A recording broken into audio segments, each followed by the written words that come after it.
Real में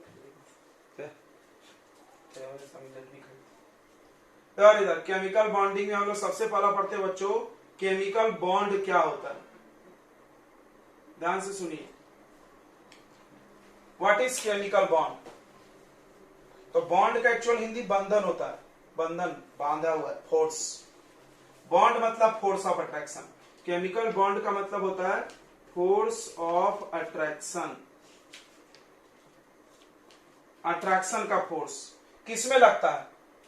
इस दुनिया में बहुत सारा अट्रैक्शन का फोर्स है, जैसे कोई वस्तु को गिरा हुआ पृथ्वी अट्रैक्ट कर रही, तो क्या वो बॉन्ड है? नहीं नहीं नहीं, जो एटम के बीच में लगे, force of attraction between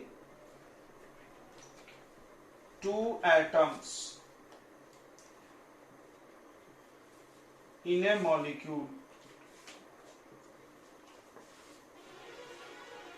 is called chemical bond. ठीक है, जैसे मॉलिक्यूल क्या होता है, ग्रुप ऑफ एटम। देखो H2 एक मॉलिक्यूल है,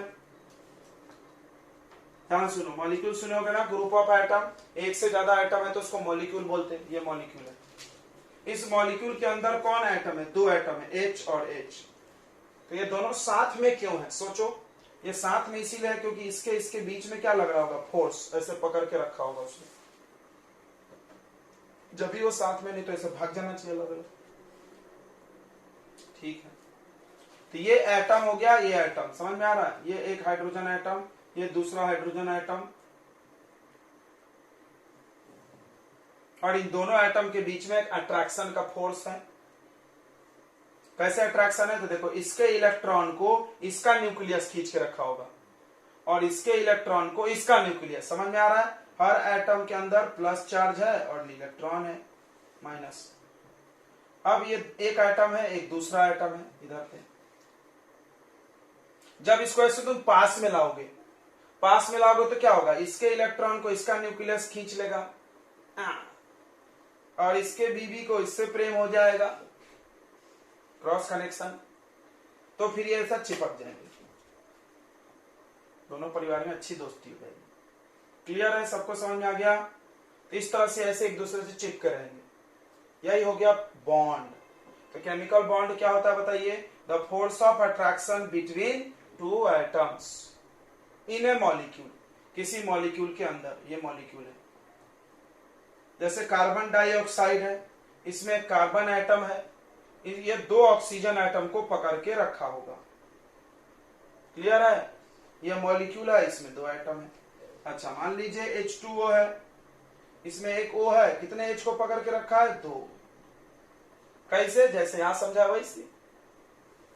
NaCl है, NaCl में तुमने सुना होगा कि सोडियम पे +1 चार्ज होता है और क्लोरीन पे कैसा चार्ज? माइनस। तो ये प्लस और ये माइनस एक दूसरे को अट्रैक्ट करके रखे रहता है।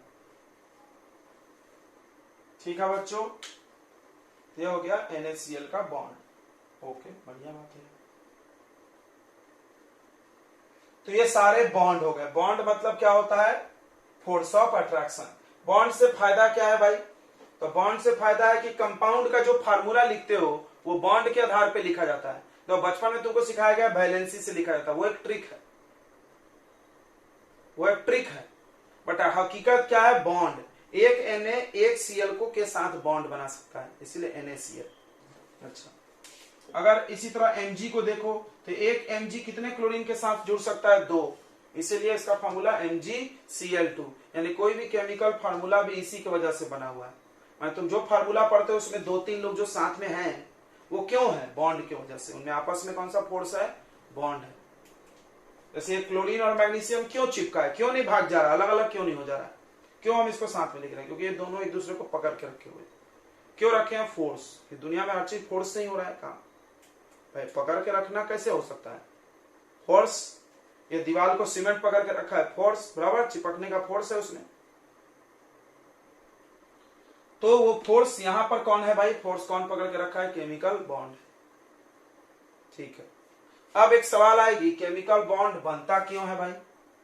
क्लियर हो गया बच्चों? बॉन्ड का थोड़ा सा आइडिया, डेफिनेशन समझ में आया आपको? तो ये बॉन्ड हो गया इन दोनों के बीच में, ये एटम ऐसे चिपका हुआ है। अब बात करते हैं हम लोग reason of formation of bond, region of formation of chemical bond. Chemical bond बनने के क्या कारण है, क्यों बॉन्ड बनाते हैं लोग, एटम लोग? तो बहुत सिंपल सी बात है। देखिए पूरे केमिस्ट्री में कुछ लोग ऐसे हैं जैसे helium, neon, argon, krypton, xenon और रेडॉन।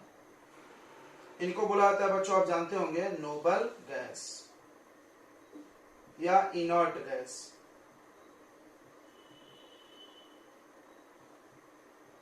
क्यों नोबल और इनर्ट बोलते हैं? They do not react.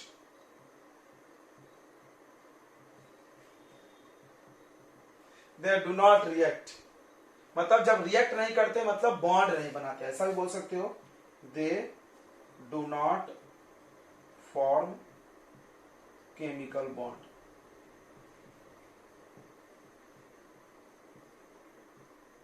ये केमिकल बॉन्ड नहीं बनाते होंगे।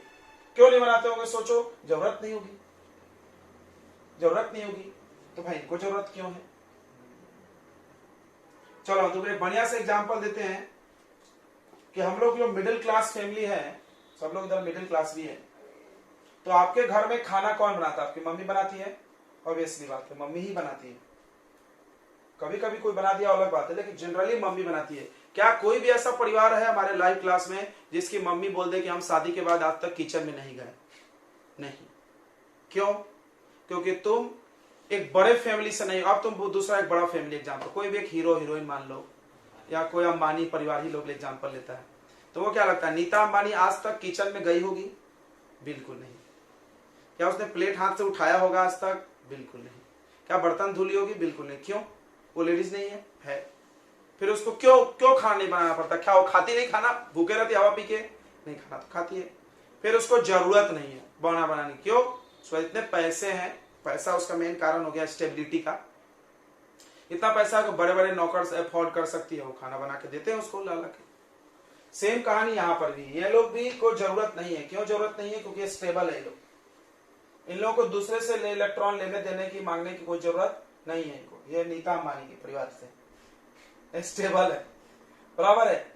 बाकी मिडिल क्लास वाले भाई एक दिन नौकर रख लेंगे, या पूरे काम के लिए तो बिल्कुल नौकर नहीं रख सकते हम लोग, नहीं, उतना अफोर्ड नहीं कर सकते अपन कि भाई झाड़ू करे, पोछा करे, खाना बनाए, सब काम, बिस्तर जमा दे, कपड़ा धुल दे।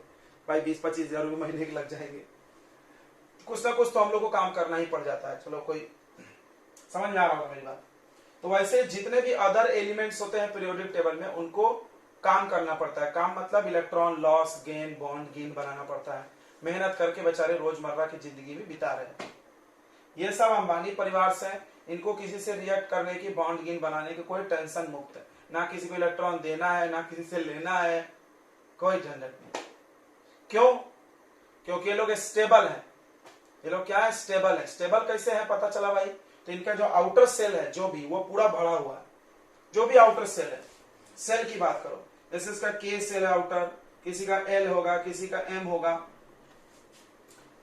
तो अगर तुम ध्यान दोगे तो इसका कॉन्फ़िगरेशन 2 होता है, बचपन में पढ़े हो तुम। इसका होता है 2 8, इसका होता है 2 8 18, नहीं 2 8 8 नहीं, फिर 2 8 18 8, ऐसा है। देखो इनमें ट्रेंड क्या है, ध्यान से देखो क्या देखा गया, 8 8 8 8 सब में। एक में 2 है तो इसको ऐसा बोला गया भाई इसका के सेल है, के सेल पूरा भरा हुआ है इसका। इसके पास एक ही सेल है के, और के पूरा भरा है। इन सब का देखो 8 8 है। अब एक मोहल्ले की लेडीज लोगों को बड़े कॉपी कैट रहती है, तुमने देखा होगा। तो मोहल्ले की लेडीज गई और देखी कि वो लेडीज को तो काम नहीं करना पड़ रहा है यार। वो आके अपने हस्बैंड को चिल्लाने लगी। क्या बोली? अरे जब से पैसे कमाओ यार ज्यादा सारा। क्यों? अगर बहुत पैसा कमा लेंगे तो मेरे को भी काम नहीं करना पड़ेगा, सब काम के लिए नौकर रख लेंगे अपन, कौन फालतू काम करते रहेंगे। तो यहाँ पर भी ऐसा ही कुछ हुआ। जो दूसरे एलिमेंट्स थे उन्होंने ऑब्जर्व किया इनको। क्या ऑब्जर्व करके हमको दिख रहा है कि इनके लास्ट में कितने इलेक्ट्रॉन है? 8। इसको छोड़ दो तो हीलियम को बस साइड कर दें थोड़ी देर। हीलियम में 2 है बस। बाकी जितने भी लोग स्टेबल है, ये सब लोग नोबल है, इनर्ट है, रिएक्ट नहीं करते, बॉन्ड नहीं बनाते। तो उनमें एक कॉमन चीज देखी गई। क्या कॉमन चीज देखा गया? सबके पास 8 इलेक्ट्रॉन है लास्ट सेल में। यानी इन सबका वैलेंस इलेक्ट्रॉन, यहां लिख देना, इन सबका, हीलियम को छोड़ दो, इन सबका वैलेंस इलेक्ट्रॉन बच्चों 8 पाया गया। और जिस मतलब 8 वैलेंस इलेक्ट्रॉन है और ये लोग रिएक्ट नहीं कर रहे हैं, तो बाकी एलिमेंट लोग को ये बात तो समझ में पक्का आ गया कि अगर हम वैलेंस इलेक्ट्रॉन 8 बना लें तो हमको भी दूसरे से रिएक्ट करना नहीं पड़ेगा। क्लियर है? सबको समझ में आ रहा है? तो अब बस लग गए सब दूसरे एलिमेंट जुगाड़ में 8 बनाने के, बराबर कि नहीं? पैसे कमाने के चक्कर में लग गए, बहुत सारा पैसे कमा लेते हैं, फिर कोई काम नहीं करना पड़ेगा। बट ये गलत बात है। गलत बात है कि नहीं? बिल्कुल गलत बात है। ज्यादा पैसे वाले लोग और ज्यादा काम करते हैं। नीता अंबानी का हम तुमको एग्जाम्पल दे दिया कि वो खाना नहीं बनाती होगी, नहीं, बट उसके अलावा वो बिजनेस में बहुत ज्यादा उसका दिमाग चलता होगा, बहुत फाइनेंशियल प्लानिंग, बहुत सारी चीजें कर लेते होगा। आई नॉट नो कि उसके बारे में क्या क्या होता है, लेकिन बहुत ज्यादा, इवन ज्यादा बड़े बिजनेसमैन बाथरूम में भी काम ही करते रहते, बोलते खाते में भी काम करते रहते, सोते में भी, मतलब एनी टाइम काम ही करते रहते हो। क्या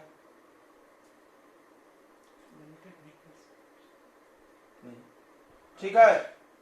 तो चलिए, ये बात आप यहां भी देखोगे कि एलिमेंट जब एक बार इलेक्ट्रॉन दे देता है तो पक्का पक्का स्टेबल हो जाता है, बट फिर से रिएक्ट करते ही रहता है, उसकी जिंदगी में चैन नहीं आता है। मान लेते हैं अपन भ्रम में रहते हैं कि हाँ ऐसा करेंगे तो हो जाएगा, चलो कोई बात नहीं, अपन भी भ्रम के शिकार बनते हैं। तो सबसे पहली बात ये क्लियर हो गया, आपको ये ट्रेंड दिखा, आपको एक क्या दिखा कि सबके वैलेंस इलेक्ट्रॉन 8 है। अगर वैलेंस इलेक्ट्रॉन 8 कर लिया जाए तो शायद हम लोग भी इनके जैसा स्टेबल हो जाएंगे, ये बात बाकी एलिमेंट ने सोचा। ठीक है भाई? Reason of formation of chemical bond clear हुआ आपको कि जो दूसरे एलिमेंट होते हैं नोबल गैस को छोड़ करके, ये लोग तो बॉन्ड ही नहीं बनाते। देखो यहाँ पे लिखा है, इसमें भी तुम आगे जाओगे तो एक्सेप्शन आएगा, जहां है केमिस्ट्री वहां एक्सेप्शन है। इसमें कौन बना लेता है बॉन्ड? जेनॉन। बाद में पढ़ाया जाएगा क्यों बनाता है, बट बना लेता है। ठीक है? जेनॉन जो है बच्चों, ये बॉन्ड बना लेता है। रेडॉन की तो बात नहीं करते, ये रेडियो एक्टिव है। लास्ट वाले रेडियो एक्टिव होते, रेडियो एक्टिव क्या होते हैं? टूट जाते हैं, अनस्टेबल होते हैं, इनका न्यूक्लियस टूट जाता है। तुमको पढ़ाया गया ना 6th 7th वाले, ये लोग रेडियो एक्टिव होते हैं, बराबर? 6th पीरियड वाले 7th वाले, ये टूट जाते हैं, इसकी बात नहीं। लेकिन जेनॉन केमिकल बॉन्ड बनाता है ऑक्सीजन और फ्लोरीन के साथ। ठीक है? ये हम लोग बाद में बता करेंगे, लेकिन हम बता दिया, अभी दिमाग में रखना। तुम ये भ्रम में हो कि नीता अंबानी काम नहीं करती है, करती हो। बहुत ज्यादा करती है। खैर ठीक है, ये लोग पक्का कोई बॉन्ड नहीं बनाते, याद रखो। पूरी केमिस्ट्री में इनका कोई बॉन्ड एग्जिस्ट नहीं करता है। Helium, neon, argon, krypton. Xenon का करता है। क्यों करता है वो आपको बताया जाएगा कारण, लेकिन करता है, ये बात आप सुन लीजिए पहले। हाँ, तो पहले हम अपने मेन पॉइंट पे आ जाए, नहीं तो आप टॉपिक से डाइवर्ट हो गए तो दिमाग में कंफ्यूजन क्रिएट हो जाएगा। तो कंफ्यूजन से बचने के लिए आप इस बात को अपने दिमाग में डालिए। क्या दिमाग में डालना है? कि केमिकल बॉन्ड क्यों बनता है, क्या कारण है बच्चों केमिकल बॉन्ड बनने का, बताइए। स्टेबल होने के लिए। सारे एलिमेंट चाहते हैं स्टेबल होना। इसको हम लोग अच्छे से लिख लें। क्या? देखिए, ऑल एलिमेंट्स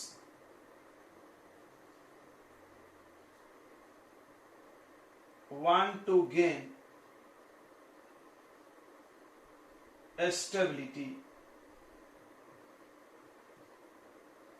so इसलिए to gain stability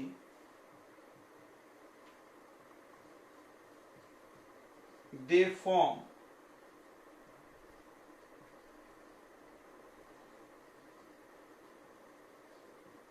वो लोग केमिकल बॉन्ड बनाते हैं। ठीक है?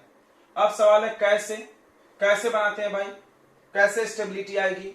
तो बहुत सीधी सी बात है, स्टेबिलिटी के लिए आपको 8 चाहिए। 8 चाहिए ना। आपके पास अगर 7 इलेक्ट्रॉन है तो एक ले लो किसी से, बराबर? आपके पास अगर एक है, एक एक्स्ट्रा है तो दे दो किसी को। यही कहानी अपनाई जाती है, या तो दे दो, ले लो, या शेयरिंग कर लो। अगर आपको कोई देने वाला नहीं मिला, कोई देने को मिल ही नहीं रहा भाई, नहीं देते, तो आप शेयरिंग कर लो, मेरा इलेक्ट्रॉन तुम्हारा इलेक्ट्रॉन मिलके काम करेंगे। क्लियर है? 8 से मतलब है अपने को। तो कैसे कैसे? तो there are 3 ways to gain stability. ध्यान सुनेंगे, देयर आर 3 वेज, 3 तरीका है टू गेन स्टेबिलिटी।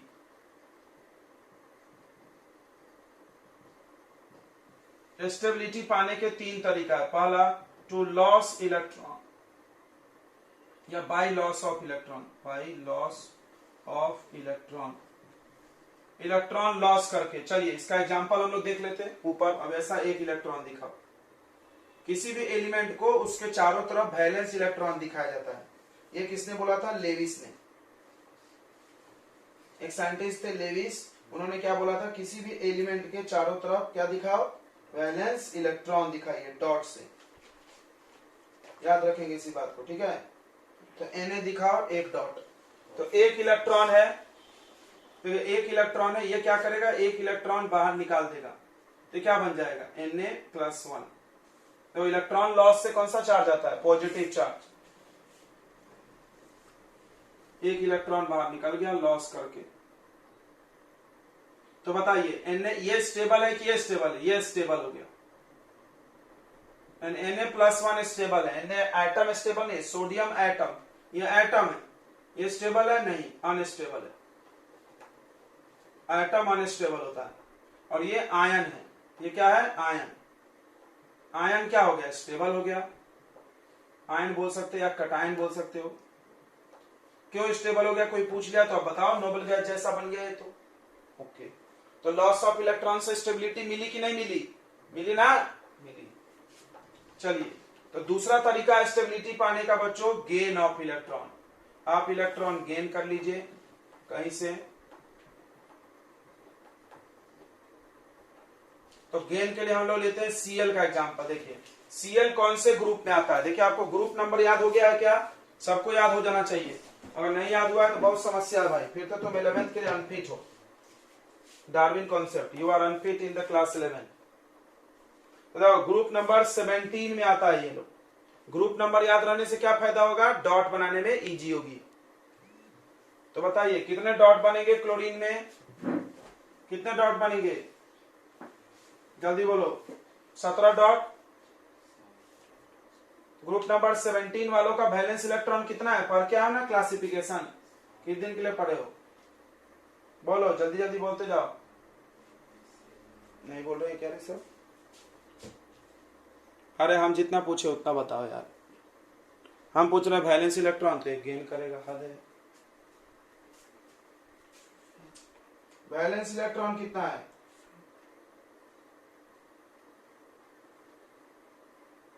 हाँ?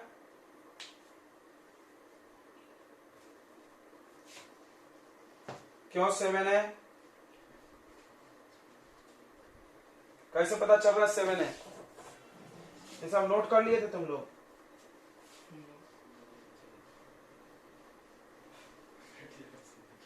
हाँ? तो क्लोरीन के पास 7 वैलेंस इलेक्ट्रॉन है। ये पता कैसे चल रहा है? ग्रुप नंबर 17 में है। तो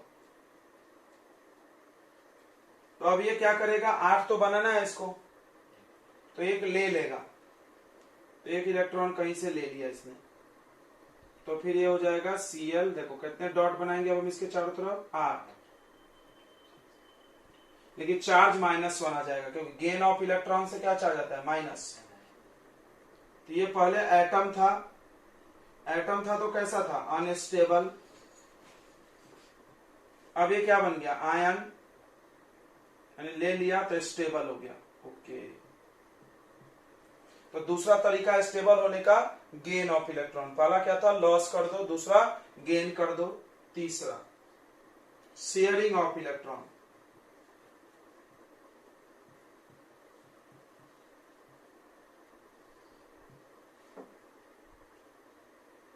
अब समझो, मान लो मेरे पास एक फ्लोरीन एटम है,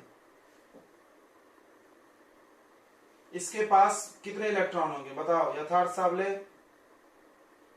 यथार्थ साबले, जल्दी माइक ऑन करके बोलो भाई। फ्लोरीन कौन से ग्रुप में आता है? फ्लोरीन कौन से ग्रुप में आता है?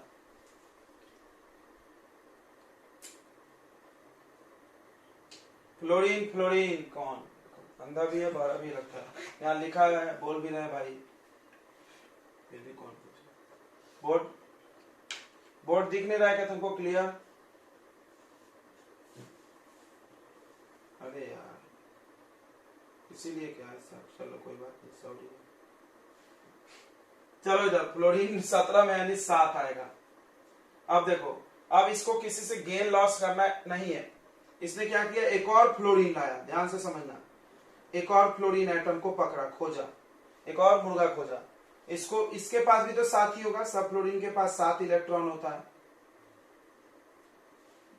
अब ये भी 7, ये भी 7, इसको भी एक चाहिए, इसको भी एक। अगर ये अपना इसको दे दे तो ये तो स्टेबल होगा, लेकिन ये नहीं हो पाएगा, तो कोई अपना नुकसान कर सकता है क्या? ये इसको दे दे तो ये स्टेबल हो, तो भाई दोनों में गड़बड़ है। तो फिर इन्होंने किया शेयरिंग। शेयरिंग मतलब क्या होता है, मेरा इलेक्ट्रॉन तुम्हारे यूज में भी होगा, तुम्हारा इलेक्ट्रॉन मेरे यूज में भी होगा। ठीक है, समझ में आ रहा है? ये इलेक्ट्रॉन इसके पास भी घूमेगा, इसके पास भी घूमेगा, ऐसे ऐसे, फिर इसका इलेक्ट्रॉन भी ऐसे घूमेगा, ऐसे घूमेगा। क्लियर है? तुमने पढ़ा है ना, इलेक्ट्रॉन ऐसे घूमता है, तो इसको शेयरिंग बोलते हैं बच्चों। इसने इसको शेयरिंग की है, तो ऐसा हो गया, देखिए एक एक इलेक्ट्रॉन शेयर करके ऐसा बॉन्ड बन गया, ये लाइन से दिखाया जाता है, ये जुड़ गए, रिश्ता बन गया, इनमें बंधन बन गया, बराबर। तो ये भी बॉन्ड है, शेयरिंग से हुआ। अब ये भी स्टेबल, ये भी। कोई बोला कैसे, तो देखो ये 7 खुद का, एक इसका वाला भी इसमें यूज होगा, 8 हो गया। अच्छा, इसके पास भी 7 खुद का, एक इसका वाला इसमें यूज होगा, 8 हो गया, काम खत्म।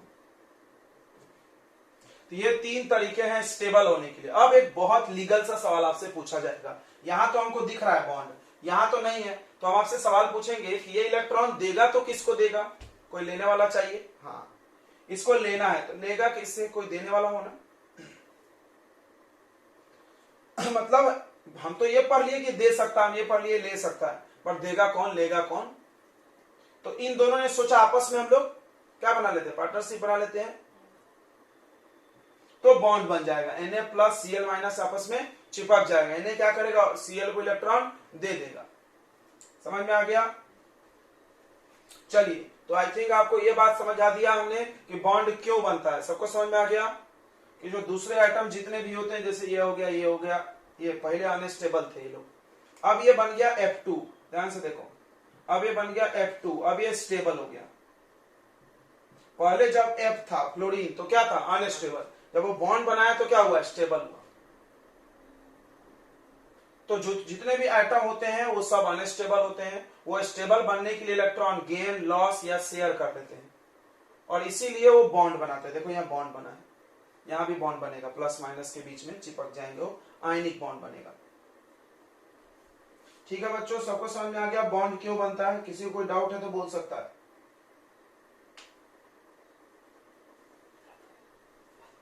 बताइए, कोई डाउट? आयनिक बॉन्ड या इलेक्ट्रोवैलेंट बॉन्ड भी बोलते हैं इसको, इलेक्ट्रोवैलेंट बॉन्ड। दूसरा होता है कोवैलेंट बॉन्ड, ये दोनों आप 10th में पढ़े होंगे थोड़ा सा। तीसरा है हाइड्रोजन बॉन्ड। चौथा है बनाना बॉन्ड।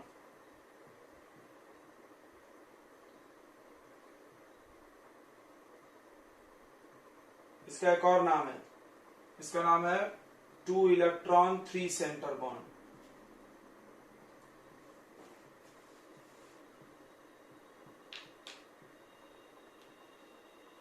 पांचवा होता है कोऑर्डिनेट बॉन्ड। एक्चुअली एनसीईआरटी में इसका तो नाम नहीं है कोऑर्डिनेट बॉन्ड, फिर भी आपको पढ़ना चाहिए बिकॉज 12वीं में इसकी जरूरत पड़ जाती है। ठीक है, बट एनसीईआरटी में इसका नाम नहीं है, बाकी सबका नाम है। ठीक है, तो अगर आप एनसीईआरटी बुक फॉलो करते हैं तो ये बॉन्ड आप मत पढ़ना, लेकिन पढ़ना पड़ेगा 12th में जाके, तो भाई वहां पढ़ने से अच्छा यहीं पढ़ लिया जाए, बॉन्ड में ही बॉन्ड पढ़ना ठीक रहेगा। चलिए, तो अब हम लोग देखते हैं आयनिक बॉन्ड पहला।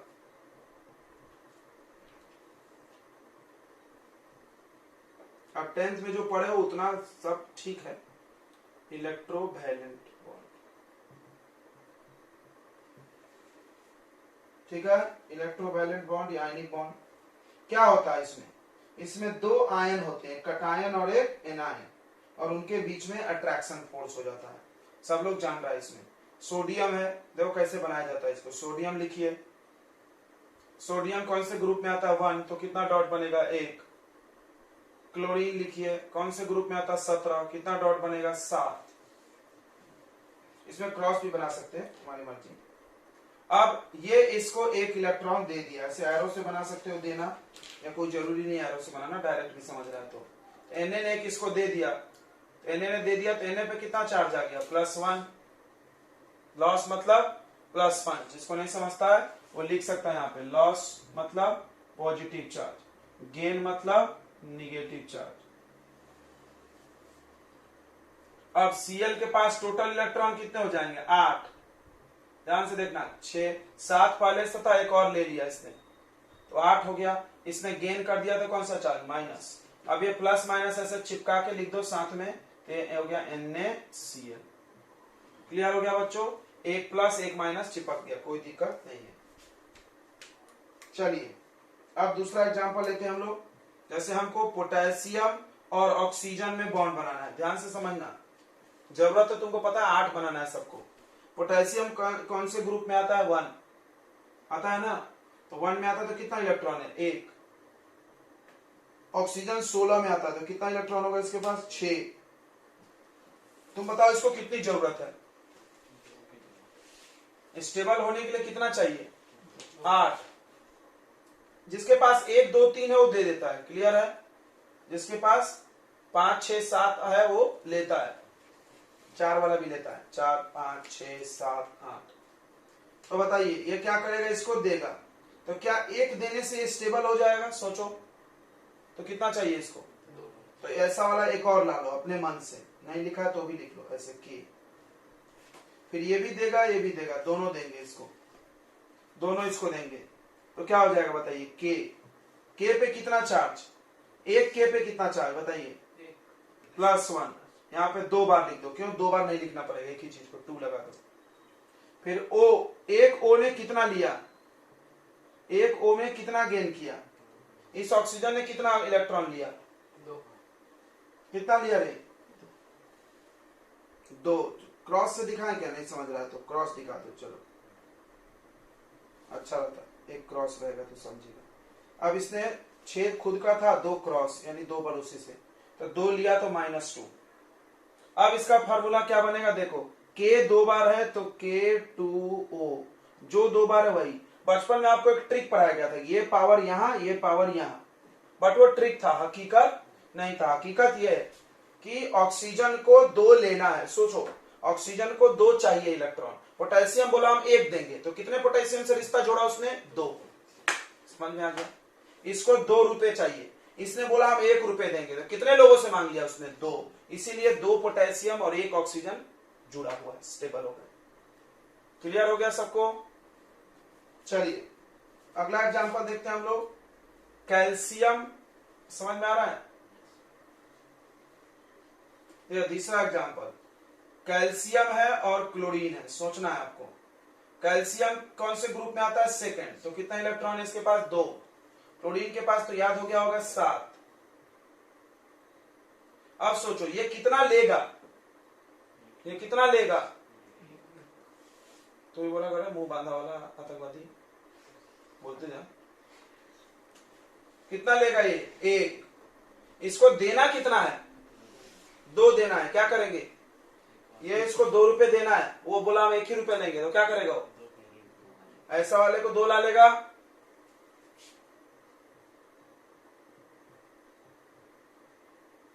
एक इसको दे दे इसको दे दे। अब देखो एक कैल्शियम ने 2 लॉस किया तो +2, और क्लोरीन 2 बार लिख लो, देखो इसमें 6 7 डॉट बना दो और एक क्रॉस बना दो और 2 बार लिखो, इसमें -1, तो क्या बनेगा, CaCl2। क्लियर है कि नहीं है।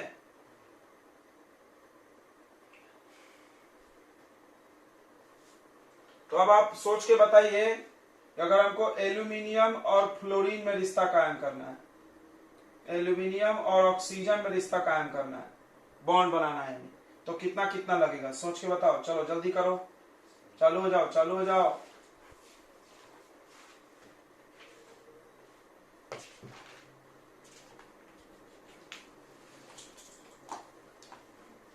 लिथियम और नाइट्रोजन में,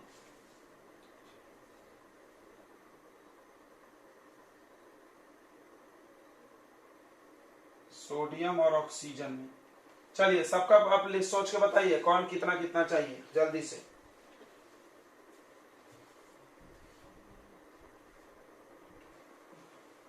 चलिए तो एल्यूमिनियम और फ्लोरीन में देखते हैं हम लोग।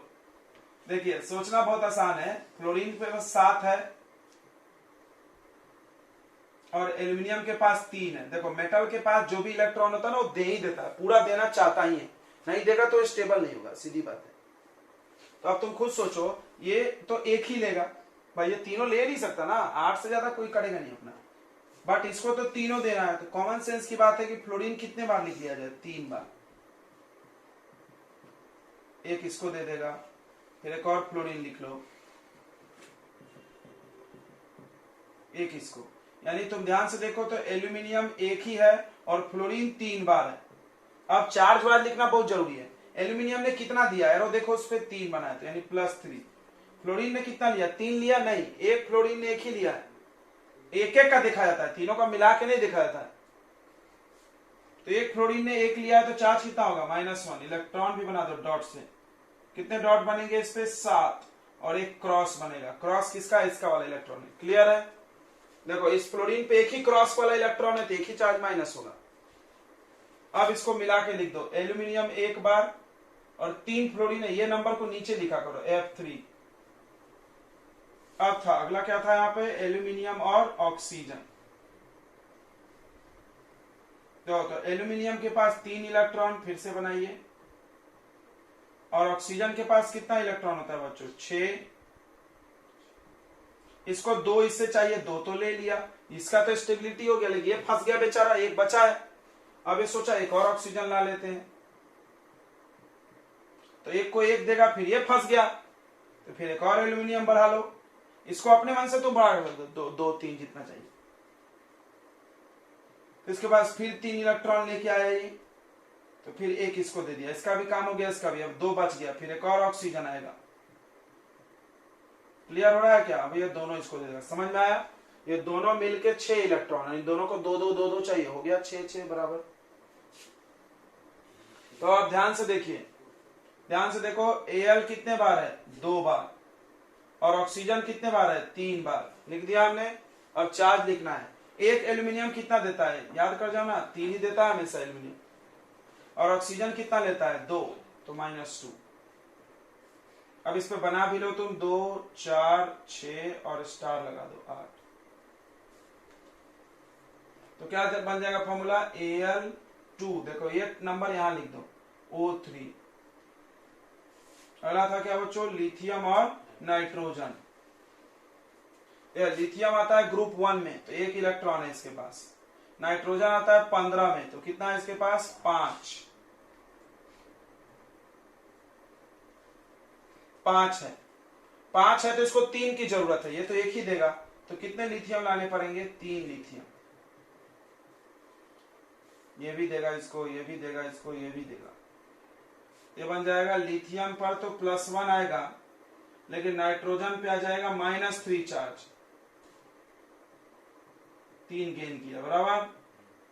अब ये क्या फॉर्मूला बन जाएगा बताइए, लिथियम 1 बार, नाइट्रोजन सॉरी लिथियम कितने बार है, 3 बार, तो क्या फॉर्मूला बनेगा, लिथियम 3N। अगला क्या था, सोडियम और ऑक्सीजन। देखो सोडियम 1 देना चाहता है, लेकिन ऑक्सीजन को तो 2 होना यार, क्योंकि 6 ही है। तो एक और सोडियम बुलाओ उसको, ये भी इसको दे दे, ये भी इसको दे दे, तो क्या बन गया बताइए, Na कितने बार है, 2 बार, और ऑक्सीजन पे 2, 4, 6 और 2 स्टार मारिए। तो सोडियम 2 बार है, तो क्या फॉर्मूला होगा, Na2O। जम गया।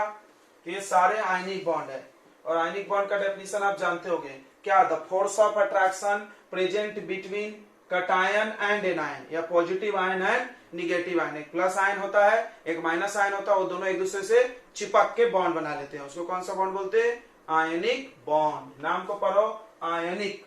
आयन, आयन कितने प्रकार के होते हैं, 2 प्रकार के होते हैं, कटायन और एनायन। ठीक है, यहां हम ऊपर डेफिनेशन लिख देते बच्चों। ठीक है, आयनिक बॉन्ड का क्या है, तो ध्यान से सुनिए। द बॉन्ड, बॉन्ड मतलब force of attraction, formed the bond formed between cation यानी पॉजिटिव आयन, कटायन मतलब positive ion, and anion, anion मतलब negative ion, is called ionic bond.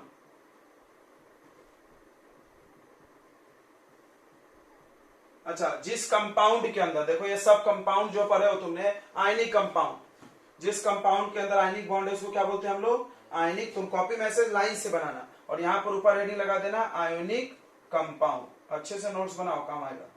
ये नीचे सब आयनिक कंपाउंड लिखे लाइन से, ठीक है। तो देखो, the compound in which ionic bond is present is called ionic compound.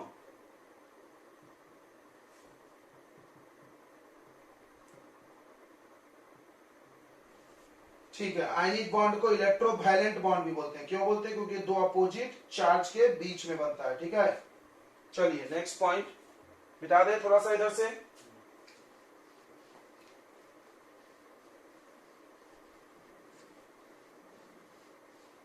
देखिए, अब आयनिक बॉन्ड में कुछ चीजें और सुनिए। सबसे पहली बात कि आयनिक बॉन्ड में एक मेटल होगा और दूसरा नॉन मेटल। क्यों? क्योंकि लॉस इलेक्ट्रॉन कौन करना चाहता है? मेटल। और गेन कौन करता है? Non metal. एकदम ध्यान रखो, एक पक्का मेटल होगा और एक नॉन मेटल। मेटल होगा तो उसके पास कितने इलेक्ट्रॉन होंगे? 1, 2 या 3। चलो, तो आयनिक बॉन्ड में, इन आयनिक बॉन्ड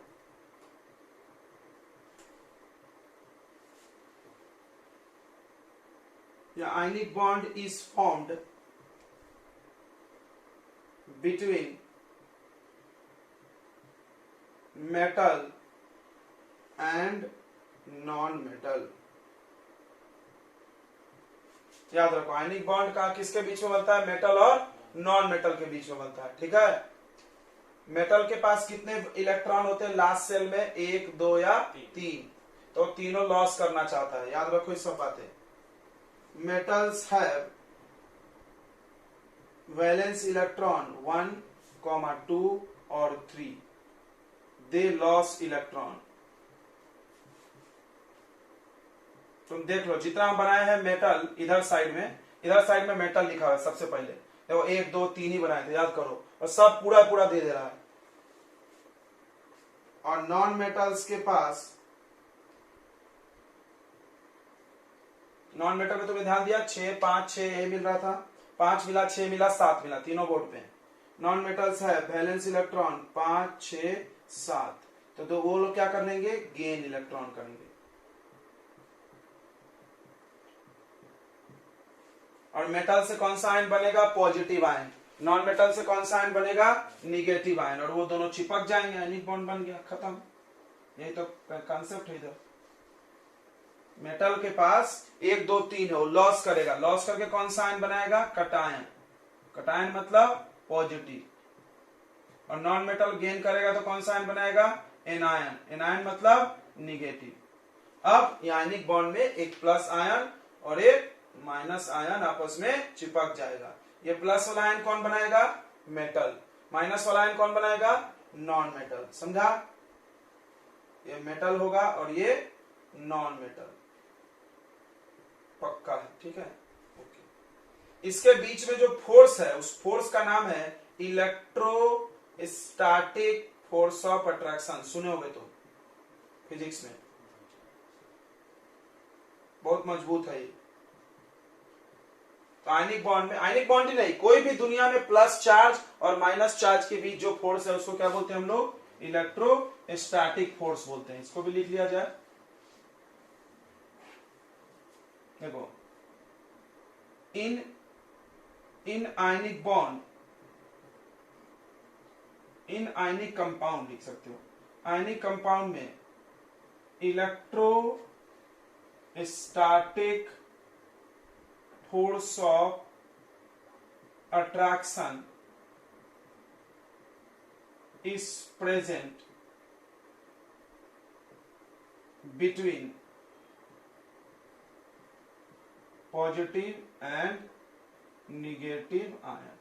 अब हम कटायन एनायन नहीं लिख रहे हैं, पॉजिटिव निगेटिव। तुमको याद हो गया है पॉजिटिव मतलब कटायन, निगेटिव यानी एनायन। चलिए, इतनी सारी बातें हैं आपको जो सीखना चाहिए था। नोट कर लिया आपने सब?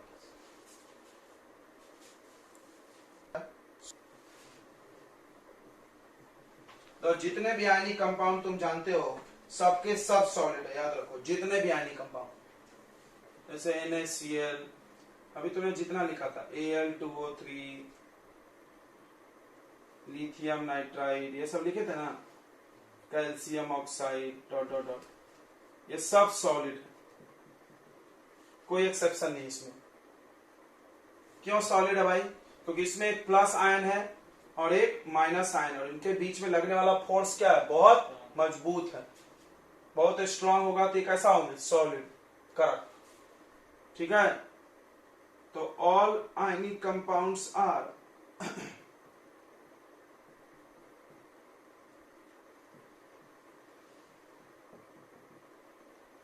solid in a state because they have very strong force of attraction,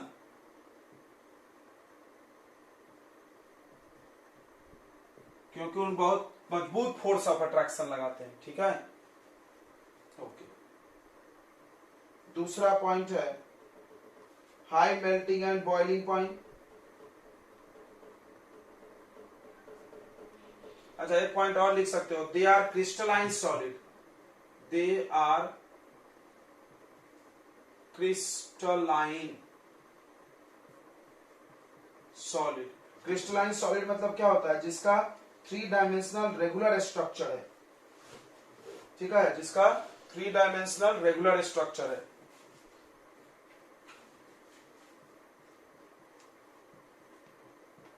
ऐसा ऐसा होना चाहिए क्यूबॉइडल के फॉर्म में, देखो ऐसा कुछ, ठीक है। तो ये हो गया आपका crystalline solid.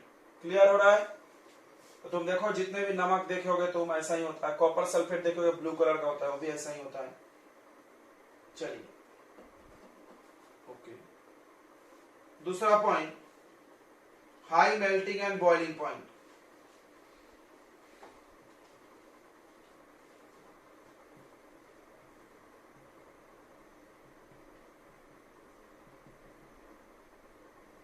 High melting and boiling point, ठीक है। तो आप समझ ही गए होगे कि आयनिक कंपाउंड का मेल्टिंग और बॉइलिंग पॉइंट बहुत हाई होता है।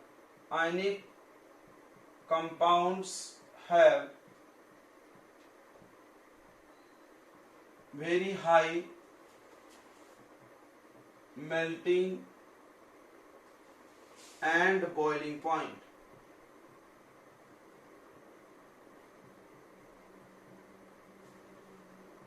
Because they have very strong force of attraction, क्योंकि उनका बहुत मजबूत फोर्स ऑफ अट्रैक्शन होता है, ठीक है। अगला ये नॉन डायरेक्शनल बॉन्ड होता है, नॉन डायरेक्शनल बॉन्ड। तो इस बॉन्ड में कोई पर्टिकुलर डायरेक्शन नहीं होता है।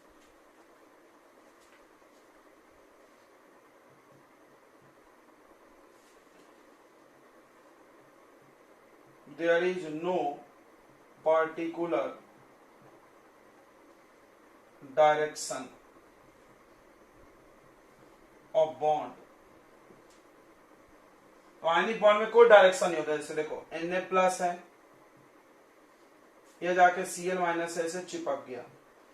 अच्छा, बाकी तुम बॉन्ड देखो, तुमको हम एक दिन पढ़ा रहे थे HCl में, इसमें डायरेक्शन होता है। देखो H और Cl, इसमें ज्यादा पावरफुल है तो एरो बना के ऐसे बताते थे, बताया था ना कि इलेक्ट्रॉन खींच ले गया, तो डायरेक्शन होता है इनमें। इनका अलग अलग शेप होता है, ऐसे कोवलेंट का, आयनिक का नहीं होता है, कोवलेंट का, ठीक है। आयनिक तो ऐसे चिपके रहते बस। चौथा है electrical conductance.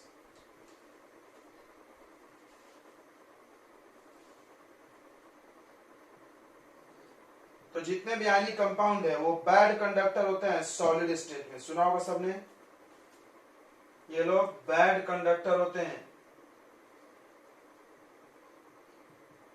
In solid state. Solid state में बैड कंडक्टर होते हैं। कोई बोला क्यों? क्योंकि सॉलिड स्टेट में प्लस और माइनस आयन एक साथ चिपके होते हैं, ऐसा फ्री नहीं होते चलने के लिए, चलेंगे नहीं तो इलेक्ट्रिसिटी को कैरी कौन करेगा? इलेक्ट्रिसिटी क्या होता है भाई, यहां पर आप करंट दिए, यहां तक लेके कौन जाएगा? यहां से चार्ज जो होते हैं वो लेके जाते हैं, इलेक्ट्रॉन लेके जाता है, तो वो तो फ्री नहीं है, इसमें वैसा चिपका हुआ है। तो इसीलिए सॉलिड स्टेट में बैड कंडक्टर है। Bad conductor in solid state because their ions are not free in solid state। उनके आयंस फ्री नहीं है सॉलिड स्टेट में, ठीक है। नेक्स्ट पॉइंट सुनो, बट गुड कंडक्टर भी होते हैं लोग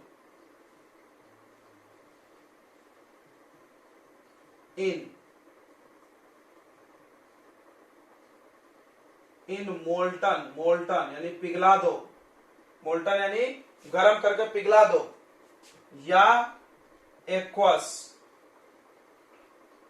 एक्वस मतलब डिजॉल्व इन वाटर, इसका मतलब लोग पानी में घुलते भी होंगे, डिजॉल्व इन वाटर। जब ये को पानी में घुलाओगे या पिघला दोगे तो गुड कंडक्टर हो जाएगा। तुम देखो, तुम पिक्चर भी देखे होगे, 3 idiot movie, salt water is good conductor of electricity, current लगा देता है वो, बराबर। तो वही कॉन्सेप्ट है, अपना पानी ले लो प्योर वाटर, बैड कंडक्टर, उसमें नमक डाल दो, गुड कंडक्टर हो जाएगा। अर्थिंग में भी हम लोग नमक डालते हैं ना। तो गुड कंडक्टर इन मोल्टेन और एक्वास स्टेट। क्यों भाई, क्यों? क्योंकि जैसे आप इसको पानी में डालोगे तो इसके आयंस टूट टूट के फ्री हो जाते हैं, पानी में डालने से फ्री हो जाते हैं, मतलब ऐसे चल सकते हैं, घूम सकते हैं। तो देयर आयंस आर फ्री, उसके आयंस फ्री होते हैं, बस इतना समझ में आया। कब? इन मोल्टन या एक्वस। एक्वस नाम याद कर जाइए, पानी में घुलने को एक्वस बोलते हैं, स्टेट। मोल्टन या एक्वस स्टेट में इसके आयंस क्या हो जाते हैं बच्चों? फ्री हो जाते हैं, इसीलिए क्या बन जाता है? Good conductor. याद रखिए इस बात को। चलिए नोट कर लीजिए, इतना आगे बढ़ते हैं।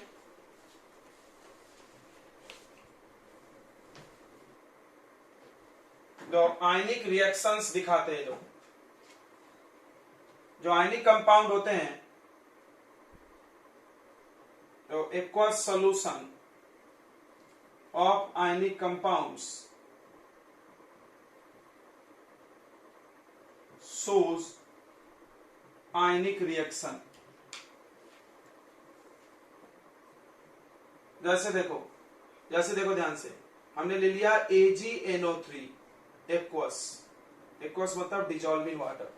तो इसके अंदर दो आयन है, क्या है? Ag पर +1 चार्ज है और NO3 पे -1।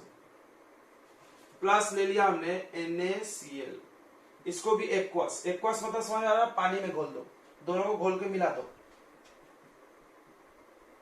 ये भी टूट जाएगा। कैसे टूट जाएगा? पानी में जाकर, अभी पढ़े तुमने, Na+Cl-, पानी में फ्री हो जाते सब। तब ये आयनिक रिएक्शन दिखाएगा। आयनिक रिएक्शन क्या होता है? Ag किससे जुड़ जाएगा जाके? Cl से। Na किससे जुड़ जाएगा? NO3 से। तो क्या बन जाएगा बताइए? AgCl। ये नीचे बैठ जाता है, तुम पढ़ोगे ना, प्रेसिपिटेट होता है। सिल्वर के जितने भी कंपाउंड है सब PPT, AgCl, AgBr, AgI। Clear हो गया?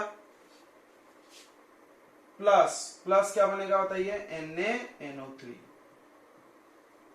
ये पानी में घुला रहेगा। ये लोग आयनिक रिएक्शन दिखाते हैं, 5 बार। नेक्स्ट पॉइंट है सोलेबिलिटी।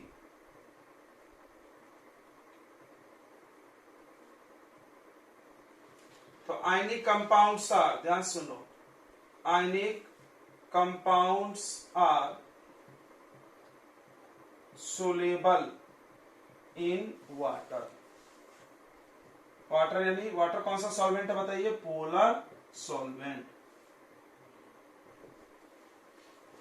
ठीक है, घुल जाता है, ठीक है।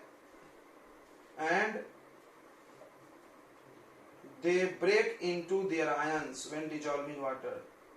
दे break into their ions when dissolve in water. अब चलिए, अब हम लोग पढ़ेंगे concept of solubility. Concept of solubility. तो कोई भी चीज घुलता कैसे है इसको समझते हैं। देखिए ध्यान से, NaCl कोई एक कंपाउंड, इसको जब आप पानी में डालते हैं तो पानी के अंदर से एनर्जी निकल के आके इसके बॉन्ड को तोड़ता है, और इसके बॉन्ड को तोड़ने में जो एनर्जी लगता है, Na+ टूट जाता होगा, Cl- टूट जाता होगा, इसमें जो एनर्जी लगता है बच्चों उसका नाम है, देखो ध्यान सुनना, ऐसे सब एनर्जी को ΔH ही लिखते हैं हम लोग, और बीच में लिखते हैं लैटिस। तो लैटिस इंथैल्पी, क्या बोलते हैं उसको? Lattice enthalpy. एनर्जी लगता है, बताओ अगर एनर्जी लगता होगा तो ΔH+ होगा कि माइनस? आपने पढ़ा है इंडो में क्या लिखते हैं, प्लस की माइनस? बताइए आयनाइजेशन इंथैल्पी क्या था, प्लस की माइनस? देख के बोलते हैं पॉजिटिव। यानी किसी भी आयनिक कंपाउंड को पानी में डालते हैं हम लोग तो उसको तोड़ने में एनर्जी लगता है आयंस में। ठीक है, पहली बात ध्यान से समझना, फर्स्ट पॉइंट। दूसरी बात क्या होती है, जैसे ही ये आयन पानी में जाता है तो पानी का फॉर्मूला सबने पढ़ा होगा H2O, और सबको पता होगा H पे पार्शियल पॉजिटिव चार्ज है, पढ़े हो ना पोलर नेचर में, और O पे कैसा चार्ज है, पार्शियल निगेटिव। तो ये O आके इससे चिपकने लगेगा,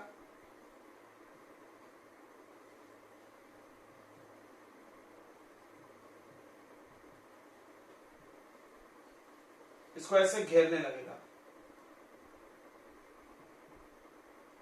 चारों तरफ से, ठीक है।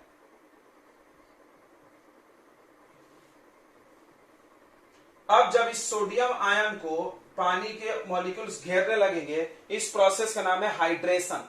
हाइड्रेशन करना, पानी में डाल दिए, और इसमें से एनर्जी रिलीज होगी।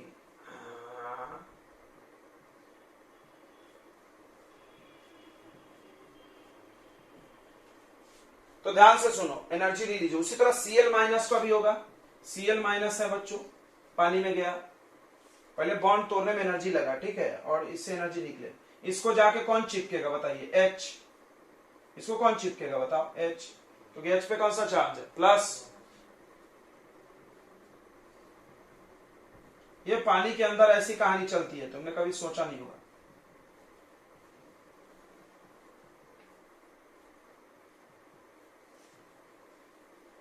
ऐसा पूरा घेर लेते इसको पानी के मॉलिक्यूल्स, अच्छी बात है, इसमें भी एनर्जी निकलेगा।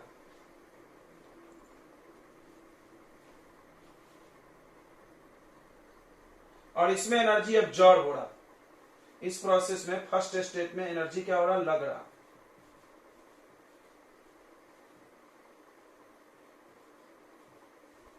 ध्यान सुनना, एक एक बात सुनना, एक एक बात सुनना। तो पहली बार जो एनर्जी लग रहा है उसको लैटिस इंथैल्पी बोलते, और दूसरी बार जो एनर्जी निकल रहा उसको हम लोग हाइड्रेशन इंथैल्पी बोलते। Hydration enthalpy, enthalpy. ये क्या होता है बच्चों, निकल रहा है तो निगेटिव। अगर इस दुनिया में कोई भी कंपाउंड, याद रखो सोलेबिलिटी का कॉन्सेप्ट है, not talking about only water.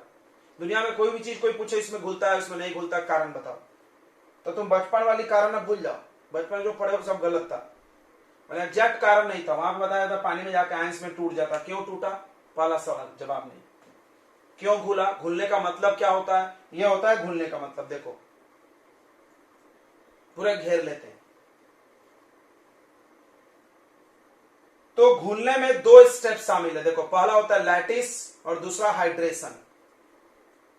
ठीक है, हाइड्रेशन पानी की बात करें, इसीलिए हाइड्रेट मतलब वाटर होता है। तो सुनो, तो ये पहला बार एनर्जी लगा और दूसरे में निकला। अगर निकलने वाला एनर्जी, ध्यान से सुन लो, अगर पानी एनर्जी कहां से लाएगा भाई? एनर्जी बनाने की कंपनी तो नहीं है, एनर्जी का neither be created not destroyed, बना नहीं सकते, मिटा नहीं सकते। तो ये जो एनर्जी निकला होगा वही जाके NaCl के बॉन्ड को तोड़ेगा। अब सोचो, अगर निकलने वाला एनर्जी ज्यादा है, मतलब हाइड्रेशन एनर्जी ज्यादा है, किससे? लैटिस एनर्जी से। ये कौन सा एनर्जी है बच्चों? Lattice energy.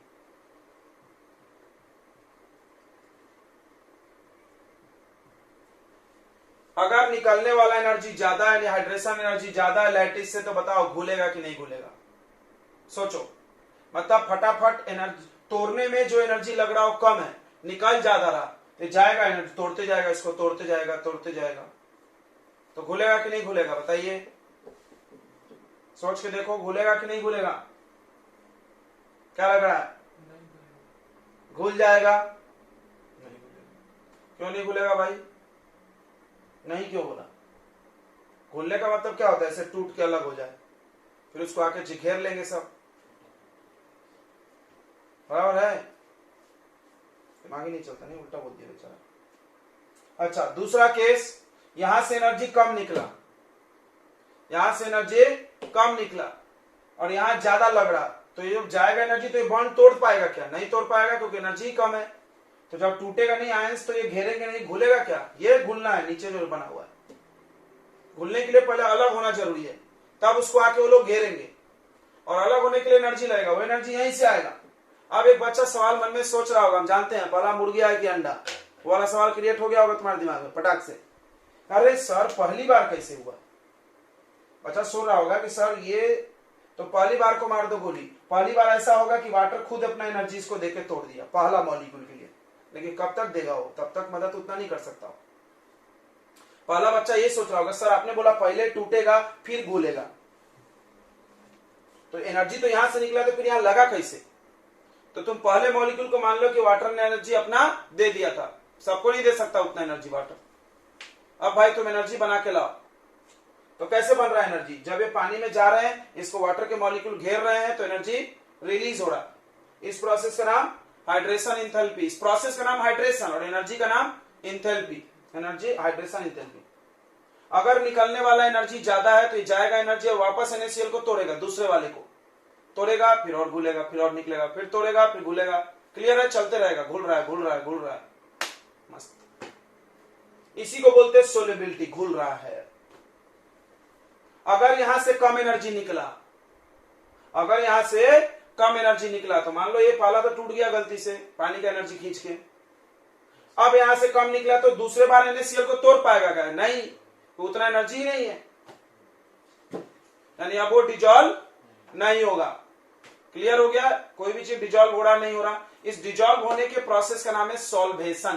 क्या नाम है? सॉल्वेशन। तो सॉल्वेशन इंथैल्पी अगर बोला जाए तो इन दोनों का सम होता है, मतलब लैटिस प्लस हाइड्रेशन इज मिला के सॉल्वेशन।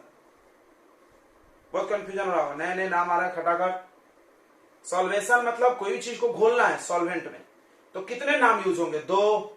एक, पहले तोड़ो फिर घोलो, बराबर? घोलो घोलो और लगा लो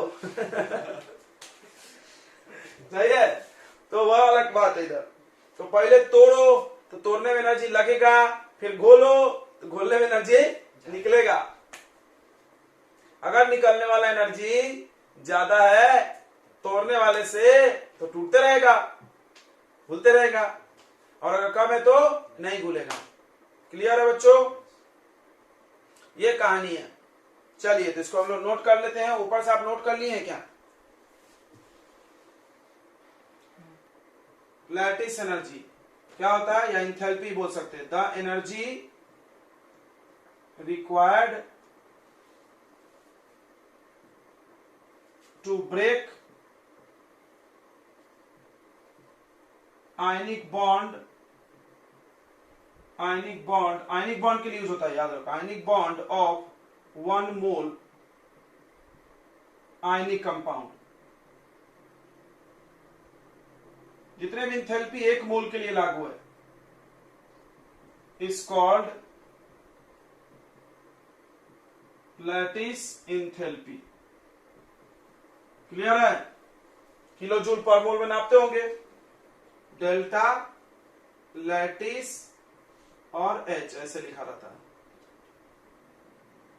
तो लैटिस इंथैल्पी एनर्जी क्या है? एंडोथर्मिक प्रोसेस हो गया। तो जो लैटिस इंथैल्पी होता है बच्चों वो पॉजिटिव होगा, एंडोथर्मिक।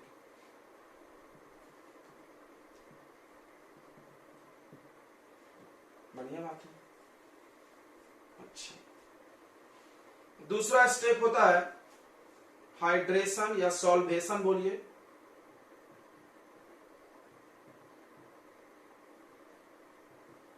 तो व्हेन, जब कोई आयन पहले टूट गया तो क्या बन गया? आयन बन गया। ये देखो, पहले कंपाउंड था, ये क्या है बच्चों? Ionic compound. यहाँ पे एग्जांपल लिखे जाते हैं, अच्छा रहेगा।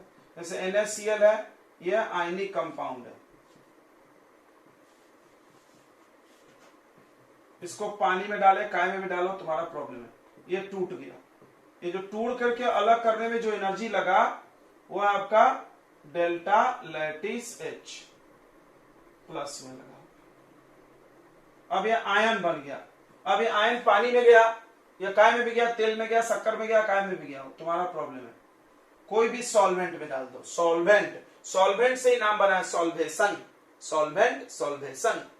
तो व्हेन आयंस dissolve in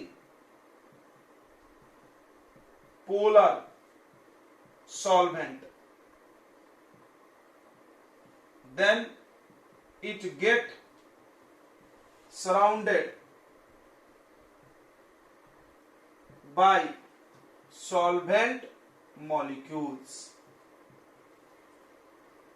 ये देखो, तब ये आयन को सॉल्वेंट आकर के पूरा घेर लेगा।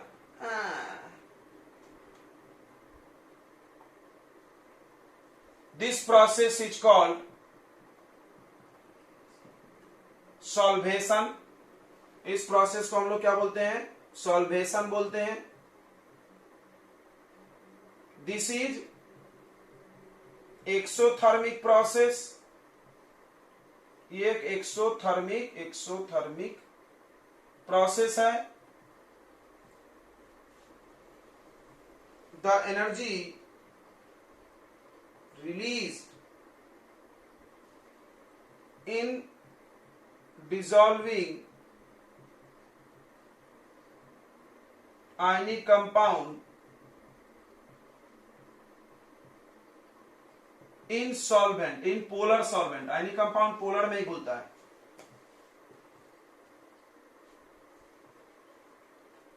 is called solvation energy, is called solvation energy। ध्यान से सुनेंगे, इसको ऐसे लिखा था डेल्टा सॉल्वेशन और H। और ये क्या होगा बताइए? ये 100 है, 100 है तो क्या होगा? निगेटिव होगा भाई। बढ़िया बात है। ये देखो नीचे बना हुआ है फोटो, ये छाप लेना अपने से। तो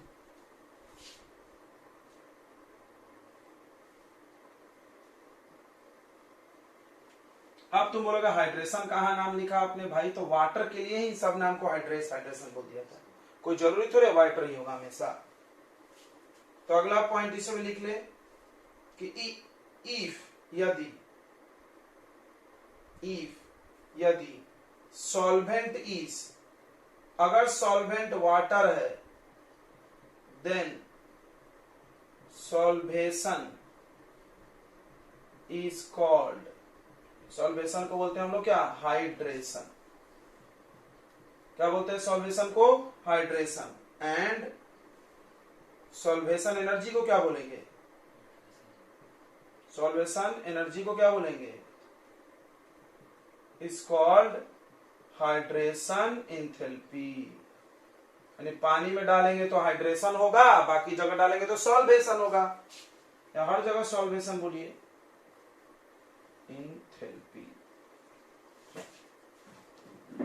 डेल्टा HYDH। क्लियर हो गया बच्चों? यानी पानी में जब आप आयन को डालेंगे तो एनर्जी निकलेगी। ओके, ठीक है। यानी पानी में अगर किसी ने घेरा तो उसका नाम हाइड्रेशन हो सकता है, कहीं और घेरोगे तो सॉल्वेशन हो जाएगा। को खींच लेगा और खींचने की वजह से वाटर पे पार्शियल निगेटिव चार्ज आएगा और इस पे पार्शियल पॉजिटिव। और यही हम पूछ रहे थे, क्यों निगेटिव है क्यों पॉजिटिव है, सब कुछ कुछ बोले जा रहे हैं, पोलर है ये है वो सब नाम इलेक्ट्रोनिगेटिव के वजह से हुआ। अगर इलेक्ट्रोनिगेटिव नहीं होता तो ये खींचता नहीं, तो प्लस माइनस नहीं आता, तो इस बॉन्ड को पोलर नहीं बोलते है, तो ये कोवेलेंट। कोवेलेंट बॉन्ड में चार्ज नहीं होना चाहिए क्योंकि कोवेलेंट बॉन्ड बनता है शेयरिंग से।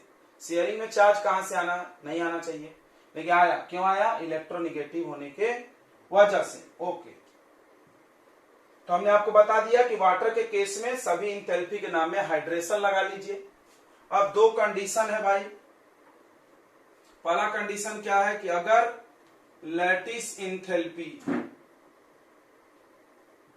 यानी एनर्जी तोड़ने में जो एनर्जी लगा वो क्या हो, कम हो, तोड़ने में कम लगे, हाइड्रेशन इंथैल्पी ज्यादा हो, मतलब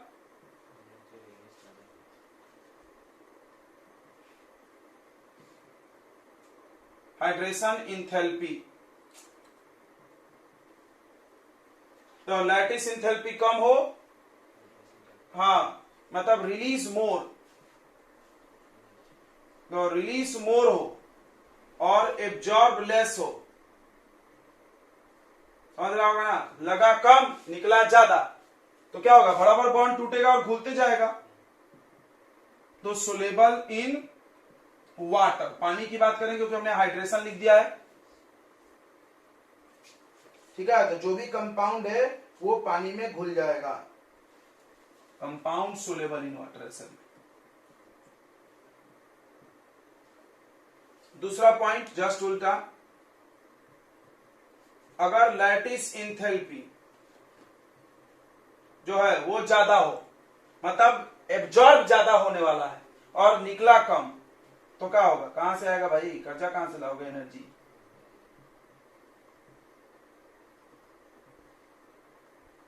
तो कंपाउंड जो होगा वो नॉट सोलेबल इन वाटर। याद रखिएगा, ये एनर्जी की कहानी है, ठीक है। एनर्जी वाइज ही दुनिया में हर चीज एनर्जी से ही होता है, बिना एनर्जी का कुछ नहीं हो सकता है, ठीक है। चलिए ओके, कोई दिक्कत नहीं है।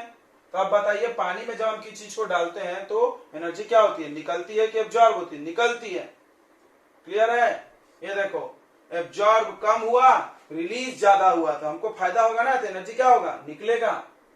घुल गया है तो नहीं घुला है तो भाई नहीं निकलेगा, ठीक है। ओके।